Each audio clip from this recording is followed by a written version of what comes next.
Muy buenas noches, bienvenidos. Desde la Universidad Nacional de Ingeniería reciban ustedes un cordial saludo en nombre del rector de la universidad, del doctor Alfonso López Chau, así como del director de la Escuela Central de Posgrado, del doctor Víctor Caicedo Bustamante.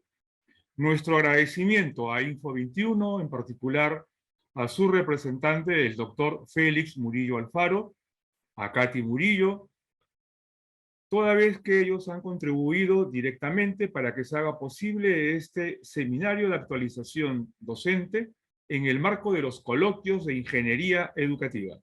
Y justamente el tema para la fecha es explicar en qué consiste esta nueva disciplina. Una profesión multidisciplinaria que se avisora y un nuevo cambio de visión en lo que corresponde a las ciencias de la educación, las ciencias de la comunicación y las técnicas que se aplican para la solución de problemas. Este último enunciado, referido a las técnicas, es en síntesis la definición de ingeniería. Hoy vamos a observar cómo se fusiona la ingeniería y la educación a efecto de solucionar aquellos casos o dificultades o aquellas mejoras que son viables en el ámbito de la educación y de la comunicación. Veamos. Ya es conocido, ya es algo que en las charlas cotidianas todos compartimos, que el acceso a la sociedad de la información es un hecho irreversible, inexorable, que está en pleno proceso. Recientemente en nuestro país se ha dado una cumbre mundial sobre la transformación digital, la asistencia de ministros de distintos países del mundo, porque este concepto de la transformación digital llega en un momento en que el alineamiento con las nuevas formas de producir y de concebir el rol de la sociedad asiste a cambios importantes, pero sobre todo a cambios de actitud y de aptitud de los ciudadanos. Y quienes transforman al individuo que se va a desempeñar en esa sociedad, los maestros. Entonces, tenemos mucho que hacer, así que hoy vamos a hablar de la ingeniería educativa, pero esencialmente vamos a hablar de lo que hacemos nosotros, los maestros. En este marco de la necesidad de formar ciudadanos para la sociedad digital, esta ruta hacia la sociedad de la información nos sorprende en una competencia terrible. Quienes fuimos educados allá por la década del 50-60, levanto la mano, soy uno de ellos, y todos aquellos que estuvimos en aquel entonces en aulas, educación primaria, secundaria, no teníamos de ninguna manera tantas influencias como las tiene hoy un estudiante de educación básica regular o un estudiante de educación superior. Tendríamos que señalar que el mercado de influencias hoy está en el bolsillo de los chicos, en el móvil, internet. Y ese es nuestro gran competidor, ¿no? Esa competencia abierta entre el currículo oculto y el currículo formal, en donde los profesores diseñan una propuesta para educar, hacen su diagnóstico, formulan el currículo, establecen sus estrategias didácticas, sus evaluaciones, sus rúbricas, pero resulta que de la puerta de la escuela o de la puerta de la casa de los chicos hacia afuera, el mercado de influencias es mucho más grande de lo que podemos hacer maestros y también padres de familia. Entonces, hoy los educadores tienen un rol mucho más complejo del que tuvieron los educadores de la década del 50, 60, 70. En el 80 se empezó a complicar, en el 90 más, y las últimas 2 décadas todavía mucho más. En ese escenario, ¿qué corresponde hacer? En ese escenario, la transformación digital es también una transformación real de la escuela. Es una transformación inevitable. Por ahí hay un libro que dice Escuela Cambio Radical, que tocó escribir durante un año aproximadamente, aprovechando la época de la pandemia, recogiendo todas las experiencias que hoy conocemos en el ámbito de la educación, con los aportes de la neurología, la psicología, los cambios en pedagogía, los enfoques del conectivismo, de la conectómica. Ahora voy a hablar qué son estos términos. Pero antes de referirme al contexto, tengan en cuenta que lo que nosotros estamos haciendo en aulas, ya sea en la escuela primaria, secundaria, inicial o en la universidad, va a impactar necesariamente en los próximos años. Años en los que la sociedad de la información, la aparición de la robótica, la nanotecnología, todos estos instrumentos y técnicas y funciones digitales van a ser el escenario de los chicos que hoy son estudiantes. Por lo tanto, lo que nos toca es educarlos para ese escenario. Es por eso que este tema lo vamos a desarrollar ahora para ir viendo su dimensión y la importancia que comprende. Vivimos tiempos de la denominada cuarta revolución industrial. La primera, segunda y tercera ya pasaron. De la máquina del vapor, de la electricidad y de la microcomputación quedaron atrás. Hoy en día lo importante es la información, su calidad y cómo se comparte. Pero la información genera conocimiento y el circuito es infinito. Nueva información genera nuevos conocimientos se convierten en información para nuevos usuarios, que generarán nuevos conocimientos. Esta definición de la revolución industrial, nótese, no está en función de las máquinas, está en función de las personas. La información que ellos producen, comparten y también consumen. Esta cuarta revolución industrial llega entonces en un escenario donde prevalece el valor de la información, de lo intangible, incluso en el comercio, ¿no? Muchos compran marcas, no compran calidades, sino marcas. Es parte de lo intangible. Ya hablamos de la economía digital.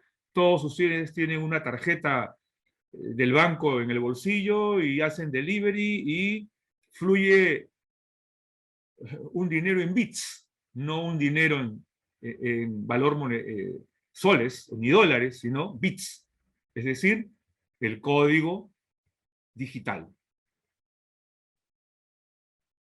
Además, las funciones que eran parte hasta la de la tercera revolución industrial cambiaron, ¿no? Hoy en día lo que importan son los procesos, el paso a paso de cada cosa y las estrategias que se definen.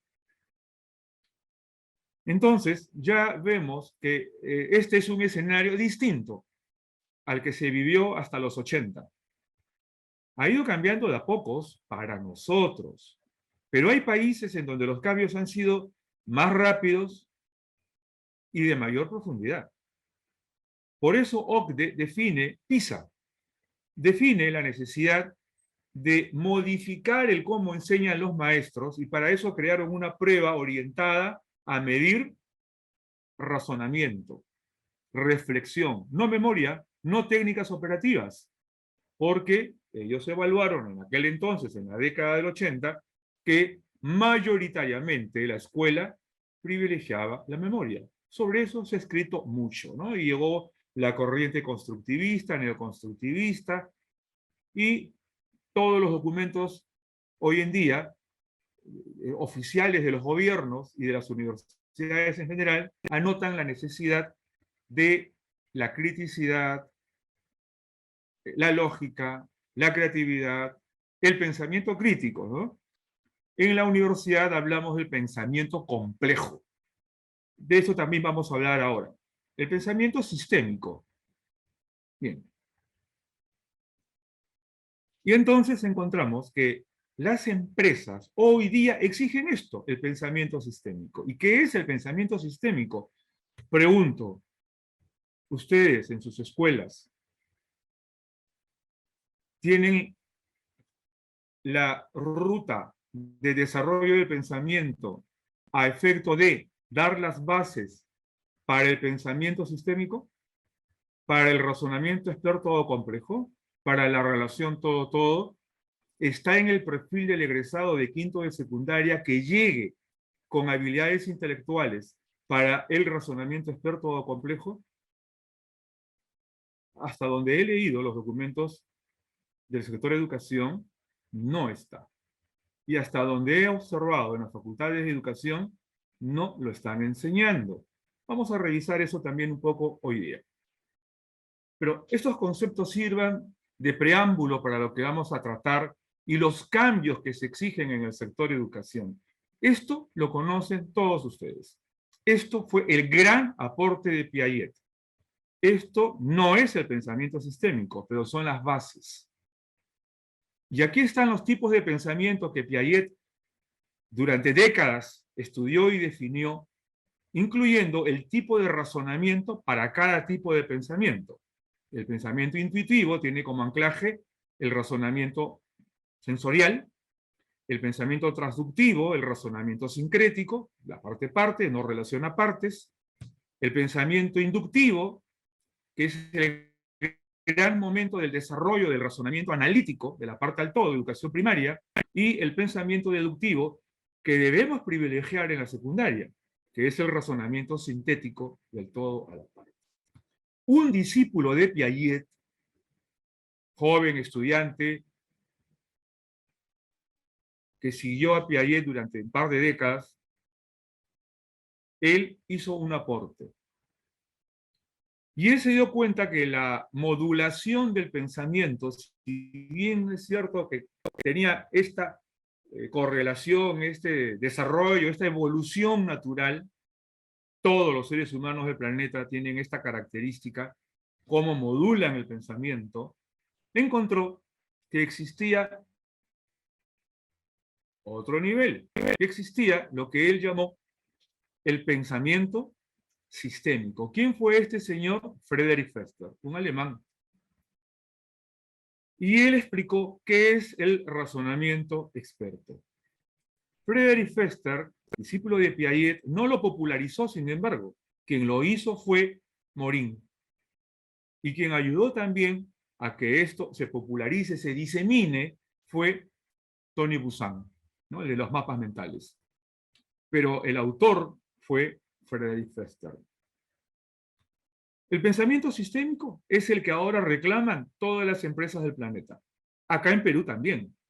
Tanto es así que en los bancos grandes y en las empresas grandes acá en Perú, el primer examen que toman a los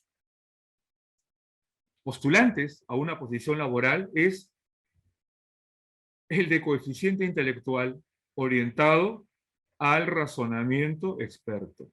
Si lo aprueban, recién les toman una prueba de madurez emocional y la tercera prueba es conocimientos. En los países europeos eso ya es común. Todas las empresas apuntan a reconocer si el candidato tiene el razonamiento experto. Y eso hace PISA. PISA lo que pretende es decirles a los profesores, sabiendo ellos que no se puede hacer un cambio brusco, sabiendo ellos que es un proceso que puede tener mediano y largo plazo, porque son las facultades de educación las que tienen que cambiar. Y los profesores en ejercicio irán cambiando en la práctica para ir construyendo este tipo de pensamiento. Entonces las pruebas PISA están orientadas a esto. Es por eso quizá que nosotros estamos en una posición tan poco atractiva en el ranking PISA. Pero no nos desalentemos, ¿eh? Porque Finlandia, que ocupa el primer puesto, lo sigue ocupando hasta la última prueba, también está en graves problemas del acto formativo. En silencio, ellos están haciendo sus propios cambios. Porque si bien Finlandia es el primero en PISA, pensamiento, es también el primero en suicidios en el mundo. Lo que significa que sus adultos, que el producto educativo es frágil en madurez emocional. Otro componente que no podemos descuidar y que es necesariamente parte del acto formativo. Ahora bien, este proceso de desarrollo es también parte de lo que ahora se define como educación digital. Las exigencias de la empresa tienen, por ejemplo, este aspecto. La producción se define en el dominio de la tecnología de la información. Todos, desde el que recibe en la puerta a un visitante usa una computadora, lo registra, o una tablet lo registra. Tecnología de información. Y la economía digital, que ya es algo mundial. Ustedes pueden comprar Amazon. Amazon está en algún lugar del Asia, pero sus canales de distribución están por todo el planeta, ¿no? La economía digital. Y el conocimiento es un insumo de modificación continua. Lo que conocíamos en la década del 80 cambió y sigue cambiando. Y esto significa que sí, pues, es necesario privilegiar la información que construyen los individuos. La criticidad y la predictividad son ahora fundamentos esenciales en el proceso de toma de decisiones. Y este es un asunto en el cual vamos a detenernos unos instantes. Predictividad. ¿Qué es esto? ¿Predecimos? Predecimos en la escuela, predecimos en la universidad. Ojo, vengo de la Universidad Nacional de Ingeniería, estoy allí y ya se están formalizando cambios para crear data que nos permita predecir y decirle a la sociedad cuál va a ser el desempeño de nuestros ingenieros egresados. Pero ese proceso debe darse en inicial, en primaria y secundaria. Los docentes deberán predecir en un horizonte de 5 y 10 años cuál es la calidad del producto educativo que están formando, cosa que hasta ahora nunca habíamos hecho, porque lo mejor que hacemos con las estadísticas es publicar el pasado, ¿no? Publicar lo que ocurrió en el año, cuántos aprobaron, cuántos desaprobaron, qué pasó, diversas estadísticas, pero todas muestran el pasado. Bueno, ahora le vamos a dar otra función. Y esto es lo novedoso desde el punto de vista de la ingeniería educativa. Prevalece el capital intelectual. Ya habrán ustedes escuchado esta frase. Se está popularizando y cada vez la repiten más. ¿Y qué es el capital intelectual? Bueno, vamos a verlo ahora. Pero este es el escenario formativo que debemos tener en cuenta en la sociedad digital, porque allí van los estudiantes con quienes ahora laboramos. Surge así la ingeniería educativa. ¿Y cuál es su estructura? ¿Qué es la ingeniería educativa?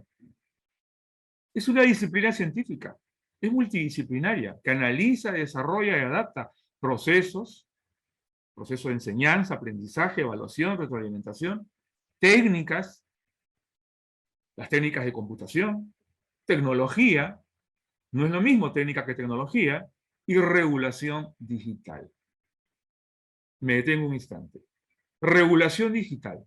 Primero, por seguridad. Ya habrán ustedes oído del concepto ciberseguridad, ¿no? Hay normas peruanas sobre la protección de datos de las personas.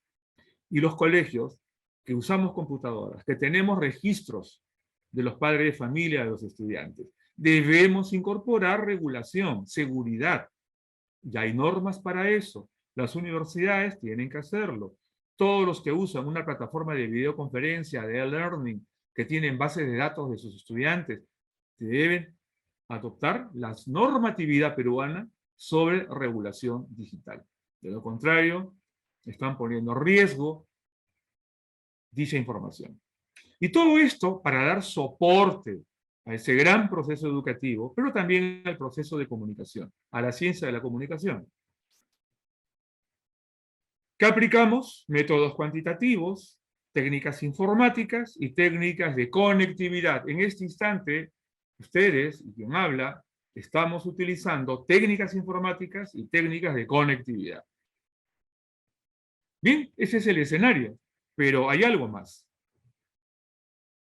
Todo esto aplicable a los subprocesos de enseñanza, aprendizaje, inducción del pensamiento, evaluación del educando, gestión de las organizaciones educativas y analítica predictiva, que hace un instante ya ensayé una primera definición.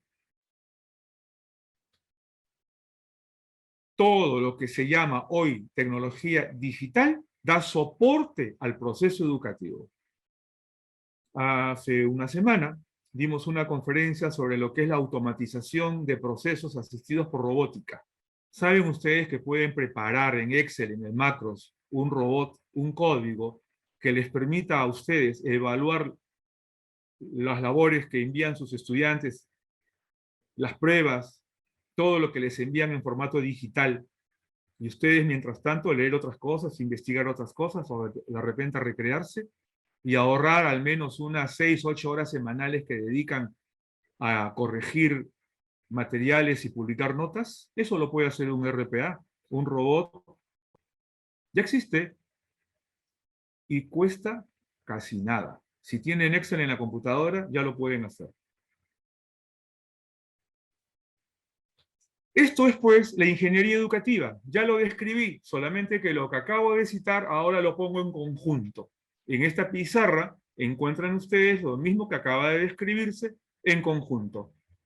Esta nueva disciplina que se ha estructurado para ayudar, para dar soporte al trabajo de educación. Es un poco lo que hacen los ingenieros de sistemas en las empresas, los ingenieros educativos en las universidades, en las escuelas.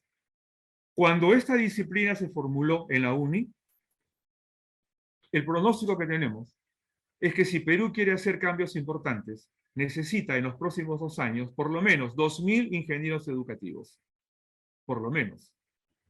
Estados Unidos ya tiene su 11ª promoción de ingenieros educativos en la Universidad de Purdue, en Indiana. Fue la primera que lo instituyó. Y hay varias más que ya lo están haciendo. Y no es el único país. Varios países ya iniciaron la formación de ingenieros educativos. ¿Cuál es el ámbito de aplicación de la ingeniería educativa? Vamos a verlo en esta pizarra. A ver, empezando, soporte al proceso educativo. Claro, herramientas que le ayuden al docente. Ya cité una, RPA, ¿no? Robots en los procesos de tareas. Hay otras más, por supuesto. También la producción de contenidos educativos digitalizados. En la universidad hemos hecho una crítica severa, porque estaban colocando como contenido separatas, libros, cuando el contenido educativo no es eso. El contenido educativo esencialmente es un producto audiovisual. Es una ejemplificación que asiste al docente para explicarle al educando el tema a tratar. Y todo eso es digitalizado. ¿Un video de National Geographic será un contenido educativo? No. Es un buen producto audiovisual, pero hay que convertirlo en contenido educativo, con las preguntas, con los conflictos cognitivos, con una secuencia lógica que atraiga al educando como material descriptivo y como argumentación para aprender realmente. ¿Qué más? Aulas multimodales y multicanal. En este momento estamos en un aula multimodal. No es multicanal porque no estamos transmitiendo sino solamente por un canal, que es Zoom. Pero podríamos utilizar varios canales si lo deseara. Otro tema es la protección de datos, ya lo cité, la regulación de redes y la seguridad, tanto seguridad física como digital. Y la gestión de estadísticas, probabilística y analítica predictiva. La analítica predictiva es un concepto que formula el producto educativo en un horizonte de 5 y 10 años, qué probabilidades de desempeño aportará. Pero ya viene la prospectiva, que va a ser el siguiente paso. Horizontes de 20 años a más. Es decir, la ingeniería educativa para un sistema educativo lo que ofrece es decirle a la sociedad para qué sirve el producto educativo. Y lo que ya está dicho acá, darle soporte al proceso educativo, producir contenidos educativos, implementar aulas multimodales, multicanal. Cada colegio debería tener su propio canal de televisión, que a su vez debiera ser una unidad de producción audiovisual. En muchos países ya lo están haciendo. El estudiante va a exponer algo. Hoy en día un chico de 4º de primaria va a exponer sobre la llegada de Colón a América y su exposición la puede ver toda la familia a través de Internet. Eso ya se hace en muchos lugares, aunque aquí en nuestro país todavía no se ha generalizado. ¿Qué provoca eso? Que el estudiante se preocupe por hacerlo de la mejor manera, porque toda la familia lo va a ver. Cuando conocí esto en Argentina en el año 2007, un buen amigo allá me decía: Guillermo, ahora los pibes hasta se peinan bien. Es una alegoría muy porteña, que significa vienen impecables, ¿no? Vienen listos para hacer una faena de buena calidad. Internet propició eso en las escuelas argentinas. Este es un ámbito de aplicabilidad de la ingeniería educativa. ¿Y cuáles son las competencias del ingeniero educativo? Vamos a verlas rápidamente. Bueno, aplica los fundamentos de la educación digital, analiza procesos de mejoramiento continuo en el marco de la calidad educativa, con las herramientas informáticas que sirven para eso, evalúa la eficiencia interna de la cultura digital educativa, seguridad de datos, normativa que la sustenta, y promueve una aptitud digital responsable, segura y ética.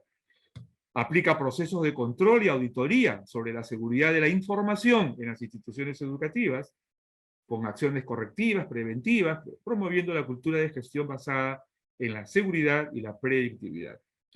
Y formula estadísticas y probabilística orientada al mantenimiento y gestión de data del proceso educativo y del talento de los estudiantes, aplicando la evaluación del producto educativo y la analítica predictiva y prospectiva. Como ven, el ingeniero educativo no es un competidor del profesor de aula, no es un competidor del profesor universitario.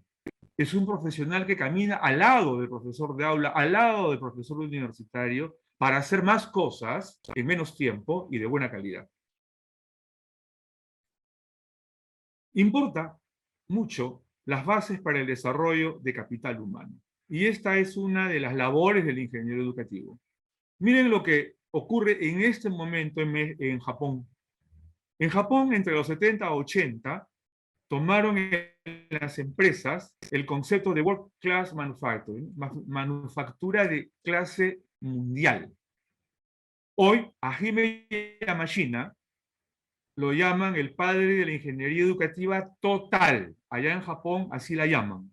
Y ahora les voy a mostrar un organigrama con el cual todas las empresas japonesas se están alineando y también la academia. La primera columna que ven ustedes en su pantalla hacia la izquierda, allí dice ingeniería educativa total. Ese es el método. ¿Cuál es el enfoque? Desarrollo de capital humano. ¿Cuál es el objetivo? Cero analfabetismo digital. Es decir, se han preocupado porque en las empresas todos tienen que dominar las tecnologías de información y tener talento digital. ¿Saben lo que dice el Banco Interamericano de Desarrollo respecto a esto para Perú? Un informe publicado en julio de este año por un estudio de campo hecho en los primeros meses de este año dice que en Perú hay escaso talento digital. Porque acá en nuestro país ocurrió una gran confusión. Nos dedicamos a enseñar a utilizar el teclado de la computadora sin prever las habilidades intelectuales de los estudiantes antes de la computadora, para él durante y para él después de la computadora. Es decir, ¿cuál es el tratamiento racional de la información? ¿Cuál es la lógica narrativa, la descripción de series, la estructuración? Para tener una idea clara de lo que quiero que haga la computadora. Lo que ocurre hoy con muchos profesionales, saben usar bien la computadora, pero no saben resolver problemas asistidos con la tecnología digital. ¿Por qué? Porque no les enseñaron a racionalizar la información. No tienen la habilidad intelectual para racionalizar la información. Por eso encontramos también que hay mucha confusión respecto a lo que es la competencia digital, ¿no? La competencia digital se sintetiza en racionalizar la información, no en usar computadoras. Ese es el auxiliar. Y hace bien Info21 en ayudarles con sus textos a procurar una línea de aprendizaje adecuada de la informática. Pero tenemos que ir más allá, y eso ya no es tarea de Info21, es de las otras áreas, sobre todo matemática, matematización del pensamiento, más que técnicas operativas, de comunicación, lógica descriptiva. Eso es más importante, o es tan importante. Y eso es lo que ya se dieron cuenta en muchos otros países, y de allí los cuidados que están tomando. Recuerden, por favor, que en el chat está el reporte de asistencia. Continuamos.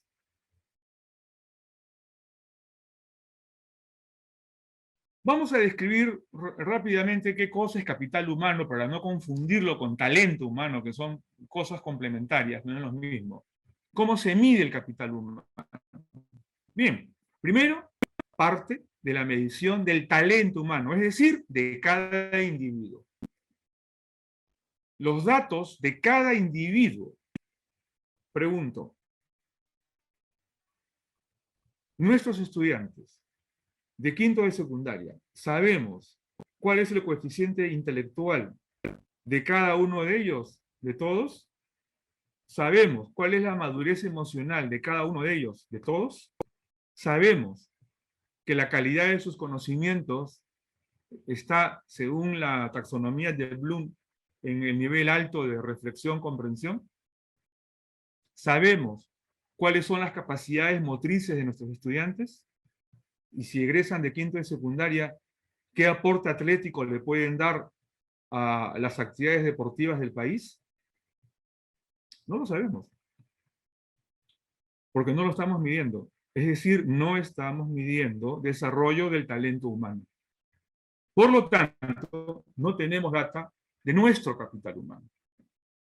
Mientras que en otros países ya empezaron a hacerlo y toman datos, lo que tienen por ahora, conocimientos sobre todo, y calidad de conocimientos, esto insume esos componentes identificados, así como la data estructurada, ya conocemos entonces qué tenemos, ¿no? Con esas variables: desarrollo intelectual, desarrollo emocional, desarrollo cognitivo, desarrollo motriz e historia clínica de cada individuo. Esa es la data estructurada. La regulación, ya lo cité, de la protección de datos y las métricas que puedan servirnos para tomar decisiones, si estoy sobre una mediana o bajo una mediana, y retroalimentar el proceso educativo. Vamos a ver un poco más de esto. La utilidad de la información, del talento y capital humano. ¿En qué sirve? ¿Para qué sirve? Primero, para el planeamiento del desarrollo del talento y del capital. Porque, a ver, si en una región del país todos los chicos están en coeficiente intelectual 110 o menos, emergencia. Algo importante tengo que hacer allí para mejorar lo que ocurre en esa región. Pero si no tengo la información, ¿cómo reacciono? De otro lado, el diseño de políticas y estrategias para el desarrollo del nivel educativo, lo que nos compete a nosotros. Además, el diseño de modelos educativos por identidades productivas. Las regiones de nuestro país no tienen identidad productiva. Y aunque en teoría se dice que la educación de cada región tiene que ser en función de la realidad de la región, hasta ahora nadie define la identidad productiva de cada región o de cada macrorregión para establecer cuál es el modelo educativo ad hoc para esa región. En teoría está. En la práctica todavía. Y la incorporación del factor humano en los planes territoriales y prospectiva. A ver, CEPLAN acaba de publicar el plan de prospectiva de Perú al 2050. Y hay una información riquísima, muy bien hecha en base a territorio, capacidades productivas, pero no encuentro información respecto al factor humano. Es que no la tenemos, pues. No la tenemos. En otros países ya empezaron a hacerlo. Disculpen que varias veces he dicho en otros países, no es que pretenda compararnos de mala forma. Lo que pretendo decir es que todo es nuevo, todos han empezado, nos toca empezar. Para así llegar a este concepto, la Big Data de las capacidades humanas, esa gran minería de datos, data mining, esa gran capacidad de datos que nos permita decir, en Perú, estas son nuestras capacidades y esto es lo que tenemos que hacer para seguir subiendo la valla. Y esto es el aporte de los maestros de Perú para el producto educativo. Ese es el gran concepto que ya afloró y que ya se está instituyendo. Y que las facultades de educación de nuestro país ya debieran adoptar. Este es el modelo. ¿Quién analiza la data del desarrollo intelectual? Los psicólogos. Del emocional, los psicólogos. Del cognitivo, los profesores. Pero el usuario de la información que produce el psicólogo es el profesor. Y el profesor de educación física en la parte física. Porque ahora se sabe que el desarrollo físico es directamente proporcional al desarrollo neuronal. Y el desarrollo neuronal, a mayor complejidad, ese repositorio llamado cerebro está en mejores condiciones de ser estimulado para el desarrollo intelectual. Y la parte médica, la historia clínica de cada estudiante. ¿No? Bien. Entonces, esto que hemos visto se llama ficha electrónica de vida del estudiante. Esto no es una utopía, esto ya se empezó a hacer y servirá para el control del proceso formativo, decisiones de mejoramiento continuo, la analítica predictiva de 5 a 10 años, la prospectiva en un horizonte de 10 a más años, ¿no? Rápidamente, la realización profesional del ingeniero educativo, y ahí encontramos los numerales 5, 6 y 7 que corresponden a lo novedoso, ¿no? Lo anterior, lo que está en guinda 1, 2, 3, 4 y 8, de alguna manera ya se viene haciendo. Los profesores han tenido la iniciativa de ir preparándose, sobre todo en esta última etapa de pandemia, para sostener la calidad del servicio educativo, pero todavía hay mucho por hacer, ¿no? La calidad de los contenidos educativos, por ejemplo, ¿no? Los contenidos educativos del paisaje peruano, ¿dónde están? No los tenemos. En Colombia sí los hay. ¿Mm? Bien. Esta es la misma definición, pero en inglés. Ahora, vamos a entrar en un diálogo. Así que voy a dar de baja esta presentación. Y voy a hacer algunas preguntas a la sala. ¿Cuántos somos? 112. Bien. Primera consulta. ¿A quién no le agradaría tener la información del coeficiente intelectual de sus estudiantes? Solamente levanten la mano a aquellos a quienes no le agradaría. ¿Ven? No hay manos, claro, pues. Es que nosotros ya sabemos que por ahí tenemos que ir. Los educadores lo sabemos. Lo que ocurre es que no nos han entregado los instrumentos. Y qué difícil es pretender hacerlo con una lista de cotejo a mano. No se puede. Existen más de 300 pruebas de coeficiente intelectual. La más popular es California, no es la única, hay más de 300. Pero ahora existe otro instrumento que se llama el coeficiente cerebral. No es lo mismo que el coeficiente intelectual. Es el mapeo de la actividad eléctrica del cerebro. Y con ese mapeo se mide el impacto de los estímulos.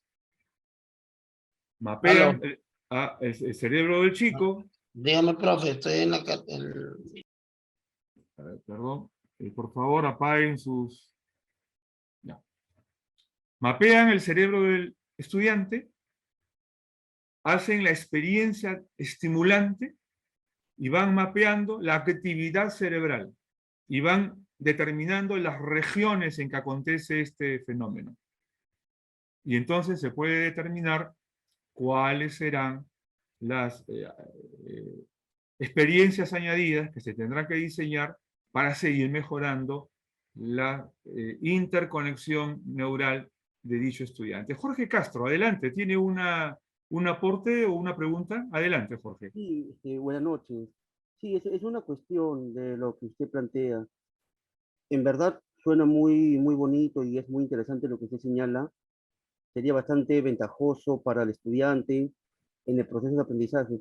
Pero a propósito de lo que acaba de mencionar último, esta especie de escaneo a la actividad cerebral del joven, del estudiante, ¿es factible en nuestro país? Es decir, ¿qué ajustes se tendrían que hacer en la educación? Porque implica una inversión económica. No. De repente eso podría también demandar un incremento en el PBI, ¿no? Bueno, todo esto es muy nuevo, Jorge. es tan nuevo que todavía pocos países ya lo están haciendo. No todos los estados en los Estados Unidos lo están haciendo. Hay varios que ya lo están haciendo. Muchas universidades ya lo están haciendo. En Europa también. Se llama conectómica. Ese es el nombre de esa disciplina. Y es tan nueva que aun cuando sus costos parecieran un poco altos, sin embargo, se pronostica que en los próximos 2 años van a reducir drásticamente sus costos. Como sucedió con la computadora, ¿no? Una microcomputadora sin disco duro y que procesaba apenas en discos flexibles de 5 1/4, 64 KB de memoria, costaba $3.000. Hoy día cuesta menos de 2.000 soles y tiene terabytes de memoria en disco, ¿no? Y se puede conectar. Y así va a ocurrir, porque toda la tecnología digital tiene esa característica. Es ya microelectrónica, se reducen los precios y cada vez está más al alcance de todos, ¿no? Una tablet costaba $1.000, hoy día cuesta 300 soles y seguirá bajando de precio con toda seguridad. Sí, tu preocupación la comparto, hay costos intermedios, pero ten la seguridad que no van a pasar muchos años y acá en Perú ya la tendremos disponible. Y para ampliar la respuesta, te comentaré algo que proviene ya de una experiencia personal, de una experiencia que tuve hace pocos meses, cuando a mi hijo, un chico que ahora ya está graduado en Ciencias de la Comunicación, hace pocos meses, lo tuve que llevar a una operación no invasiva en el cráneo y descubrí que la tecnología para hacerlo está disponible a la espalda del Hospital de la Fuerza Aérea del Perú. Una empresa de origen suizo que se ha instalado allí y cuyos costos son absolutamente razonables. Y cuando ingresé, me quedé sorprendido, parecía que estaba en la NASA. La cantidad y calidad de equipamiento. La operación tomó 3 horas, 2 médicos locales, un médico desde Suiza, y la operación fue un éxito. Y fue no invasiva. O sea, lo que ocurre es que en muchas cosas desconocemos que hay tecnología disponible en nuestro país y que esto sigue creciendo, ¿no? Y que la industria digital va a seguir, esto que les hablé de conectómica, les recomiendo que lo googleen. Hay ya bastante información en internet. Es una disciplina que no tiene más de 5 años, ¿no? Pero ¿qué ocurre? Décadas atrás, cualquier disciplina nueva le tomaba décadas, ¿no?, posicionarse en el mercado y ser aceptada por el común de la academia. Eso cambió.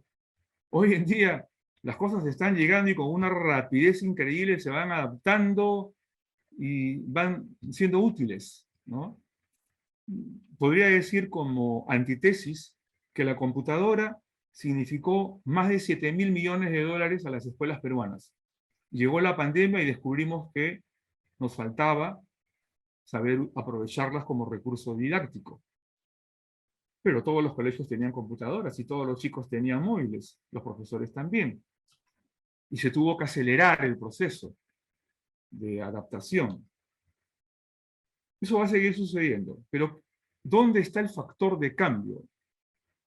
¿En los equipos, en los procesos o en las personas? Está en las Sí, personas, le, está en le- nosotros, está en las personas, le agradezco está en los bastante, educadores. sí, Adelante, Jorge.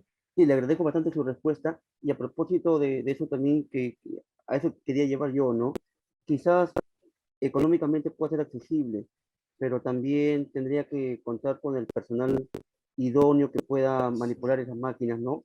Por ejemplo, estas plataformas virtuales, de las cuales una estamos usando para esta sesión, han existido desde hace muchos años atrás, pero valgan verdades, muchos docentes recién las hemos conocido a raíz de la pandemia y Ujú. nos ha costado, ¿no?, relativamente poder familiarizarnos con ella.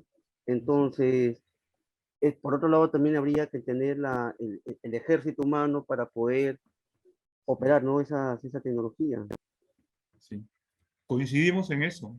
Por eso mencioné hace un momento que en la universidad, cuando esta disciplina de ingeniería educativa se diseñó, el estudio que hicimos indicaba que se necesitan al menos 2.000 ingenieros educativos en Perú para establecer bases de desarrollo sobre esta materia.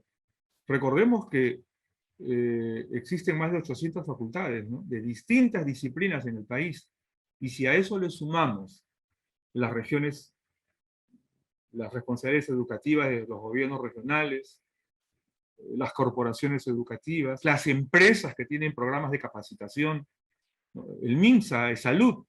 Antes los médicos viajaban por el país para capacitar a los médicos en las nuevas técnicas, los nuevos procedimientos, protocolos, medicinas. Hoy todo es en línea, con videoconferencia. Entonces, esos cambios han dado un nuevo espacio a una nueva disciplina educativa. Y necesitamos en nuestro país muchos ingenieros educativos si queremos empezar a hacer cambios cualitativos y cuantitativos, y además las mediciones que permitan conocer día a día cómo avanza el proceso, ¿no? Ayer en una clase con los participantes del Diplomado de Ingeniería Educativa les explicaba cómo pueden tener en el móvil indicadores de gestión, y cómo el director los puede tener, y cómo el ministro de Educación debiera de tenerlos. ¿Y cuál es el costo? Nada, porque tienen un móvil y tienen un Excel en la computadora. Es suficiente, pero hay que saber usarlo. Ahí está el caso. Estamos subutilizando las herramientas informáticas, ese es el otro asunto, y nos toca a nosotros, a los educadores, generar esos cambios. Nos toca a nosotros, a los educadores, crear esa nueva corriente de opinión, porque además nuestro producto educativo va a llegar a una sociedad extremadamente competitiva, y que no descarten a nuestros chicos porque su lógica descriptiva de las cosas no es competente, o porque no han matematizado la realidad y no cualifican la realidad. Entonces, en esa dirección que a nosotros nos toca producir estos cambios y prepararnos para eso. Prepararnos para eso, ¿no? Entonces, en buena cuenta, la conferencia del día de hoy tiene una dosis de evangelización digital, porque en la universidad estamos con el compromiso de llevar adelante esto a más escenarios, ¿no? Hace pocos meses tuvimos dos reuniones con el ministro de Educación y luego con sus funcionarios, y ya nos han convocado porque el próximo año entiendo que van a incorporar en el Plan Nacional de Capacitación Docente la ingeniería educativa. La mayoría de profesores no sabe utilizar las técnicas de informática en la dimensión que se desea, y no producen los contenidos educativos, incluso con la ayuda de un PowerPoint o de un Prezi, o acaso tomar los videos que hay en internet, que hay a millones, y convertirlos en contenido educativo, y tener un banco de ayudas audiovisuales en el colegio, en la universidad, en la uni al respecto, una autocrítica. Hemos empezado a hacer cambios importantes en esa dirección.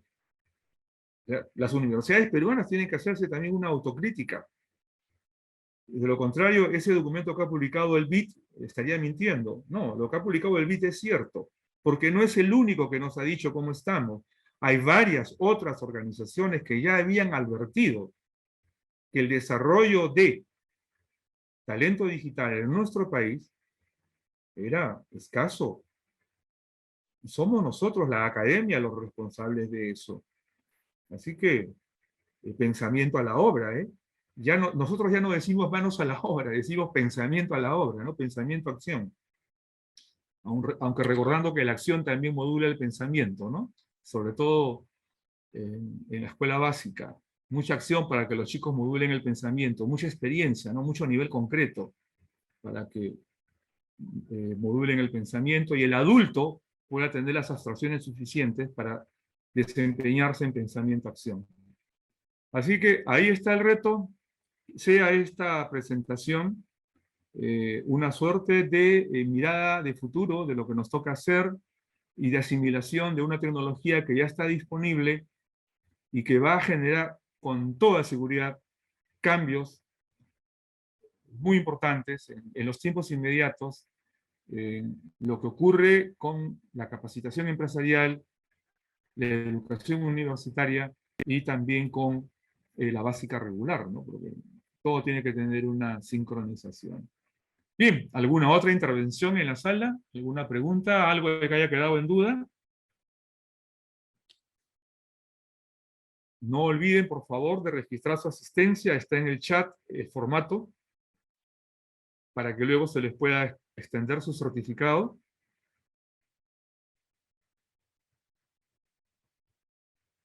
Bien, lo que noto es que las damas son las más interesadas en este tema, ¿no? Veo, no, hay 4 profesores, 4 caballeros en la primera pantalla que tengo a la vista.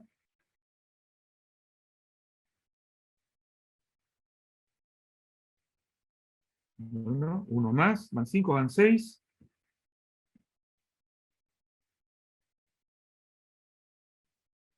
Parece que no llegamos a 10, estamos en el 10%. Bueno, felicitaciones para las damas que nos acompañan el día de hoy. Ok, ¿alguna consulta?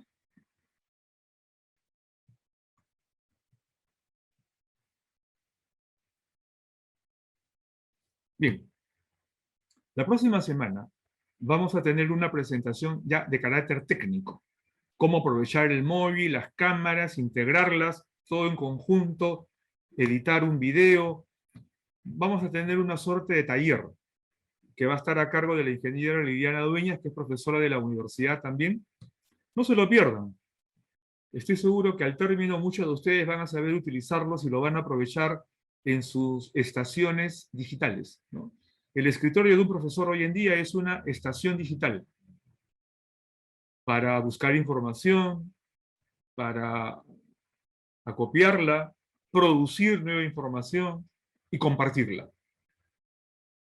Bien, estimados señores, estamos llegando sobre la hora exacta de esta presentación. Muchas gracias a todos los que nos han acompañado. Muchas gracias a Info21 por la oportunidad de estar con ustedes. Y, por supuesto, a cada uno de ustedes por dedicarle este tiempo a conocer un poco más de los avances en materia de educación digital. Eso, ¿cómo sí te han dado esa capacitación? ¿Perdón? Hubo una consulta que no pude escuchar bien. Vale, ¿te puedo audio?